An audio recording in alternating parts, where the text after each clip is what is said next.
दोस्तों fluent English बोलने का सिर्फ एक सीक्रेट है जो आपको 100% नहीं पता, क्योंकि अगर आपको पता होता तो दोस्तों आपको इंग्लिश में कोई भी प्रॉब्लम नहीं होती। दोस्तों अगर आपको वो सीक्रेट पता होता तो आपको इंग्लिश बोलने में कोई भी परेशानी नहीं होती। जैसे कि दोस्तों आपको बहुत सारी प्रॉब्लम होती है कि इंग्लिश बोलते समय आप ब्लैंक हो जाते हो या फिर आपको ये पता नहीं चलता है कि मैं कहां से बोलूं इंग्लिश। ठीक है दोस्तों, तो जितनी भी सारी प्रॉब्लम है उन सब प्रॉब्लम्स का सिर्फ एक ही सोल्यूशन है और वो है वही सीक्रेट जो आपको 100% नहीं पता। तो दोस्तों आज की ये वीडियो बहुत ज्यादा इंपॉर्टेंट है। अगर आप फ्लुएंट इंग्लिश बोलना चाहते हैं तो इस वीडियो को गलती से भी मिस मत करना। तो शुरू करते हैं दोस्तों, तो लेट्स गेट स्टार्टेड।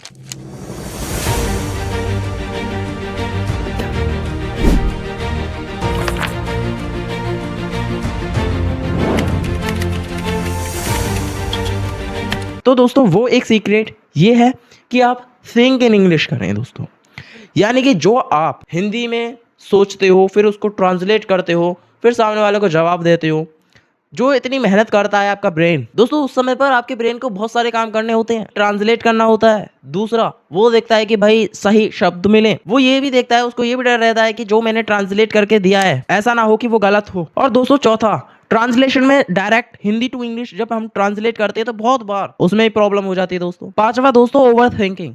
दोस्तों इसी सब का लोड होता है तो इस सब में बहुत ज़्यादा देरी लग जाती है।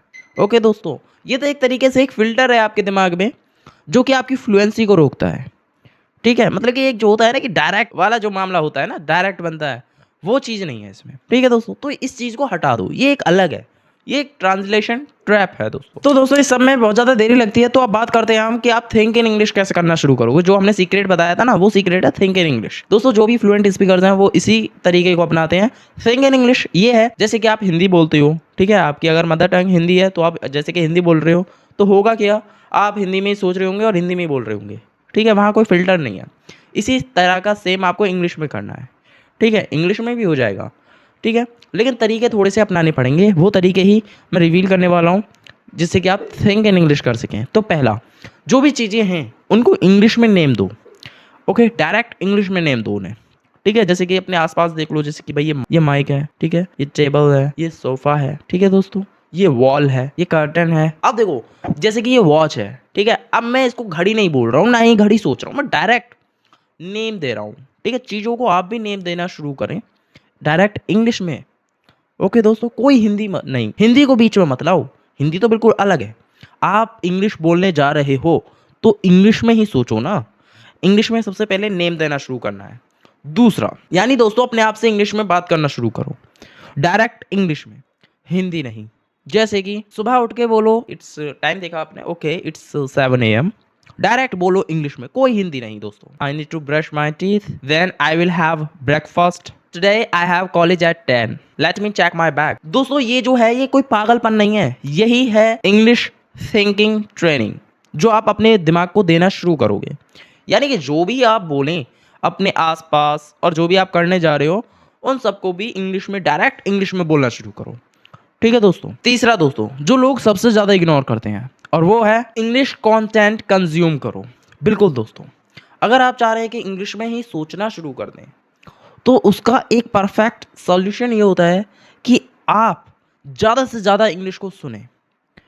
ठीक है दोस्तों, ज़्यादा से ज़्यादा इंग्लिश को सुने। ये दोस्तों मेरा पर्सनल एक्सपीरियंस है। जब आप इंग्लिश को ज़्यादा से ज़्यादा सुनते हो तो एक समय के बाद आपका ब्रेन खुद ही थिंक इन इंग्लिश मोड में चला जाता है दोस्तों। जब आप ज़्यादा से ज़्यादा इंग्लिश को सुन रहे होते हो, यानी कि आपको क्या करना है, आपको यानी क्या करना है, ज़्यादा से ज़्यादा इंग्लिश कंटेंट को कंज्यूम करना है। चौथा दोस्तों, जब भी आप सोने जाएं तो उससे पहले अपने जो भी आपने किया था उसको इंग्लिश में बोलें, बिना हिंदी में सोचे। ठीक है दोस्तों, कुल मिलाकर आपको करना क्या है, वो करना ये है कि आपको जब भी बोलें तो आपको हिंदी नहीं लानी है, डायरेक्ट उसको इंग्लिश में बोलने की कोशिश करें। ठीक है दोस्तों। पांचवा ये करना है कि फ्रेजेस याद कर लो, सेंटेंसेस याद कर लो जिन्हें आप अपनी डेली लाइफ में सिचुएशन को देखकर डायरेक्ट बोल सकें। ओके दोस्तों। और दोस्तों जैसे कि मैंने पांचवा टिप बताया, मुझे लगता है, तो आई फील लाइक, जब भी सिचुएशन आए तुरंत बोलो I feel like eating momos, I feel like going to the market, I feel like working there, मतलब कि मेरा मन कर रहा है। ओके दोस्तों, तो बोलते हैं आई फील लाइक करके, मेरा खेलने का मन कर रहा है तो आई फील लाइक प्लेइंग। ठीक है, तो मेरा खेलने का मन कर रहा है, ये हिंदी हो गई। लेकिन आपको जब ऐसा फील हो तुरंत बोलो I feel like playing. Hindi को मत बोलो उस समय, हिंदी दिमाग में नहीं आनी चाहिए। थोड़ा रुको, गिव मी अ सेकंड। तो दोस्तों कुल मिलाकर इन्हें इस तरह के जो फ्रेजेस होते हैं, इस तरह के जो सेंटेंसेस होते हैं, उनको रट्टा नहीं मारना है, बल्कि उनको अपनी डेली लाइफ में डायरेक्ट यूज करना है, जिससे कि आपकी थिंक इन इंग्लिश शुरू हो सके दोस्तों। तो अगर आप इन सभी स्टेप्स को अपनाते हैं अगले 1 महीने के लिए, तो आप इंग्लिश में फ्लुएंट होने लग जाएंगे दोस्तों। तो दोस्तों अगर आप सच में फ्लुएंट इंग्लिश बोलना चाहते हैं और चाहते हैं कि मैं और ऐसे ही सीक्रेट्स रिवील करूं जिससे कि आपकी फ्लुएंसी बन सके, जिससे कि आप जान सकें कि बड़े बड़े स्पीकर्स किन तरीकों को अपनाते हैं अपनी इंग्लिश को इम्प्रूव करने के लिए, अगर आप चाहते हैं कि मैं ऐसी वीडियोस बनाऊं, आपकी इंग्लिश को सुधारूं, तो दोस्तों मुझे अभी यहाँ सब्सक्राइब और हर जगह फॉलो करना मत भूल जाना। English with Priyanshu.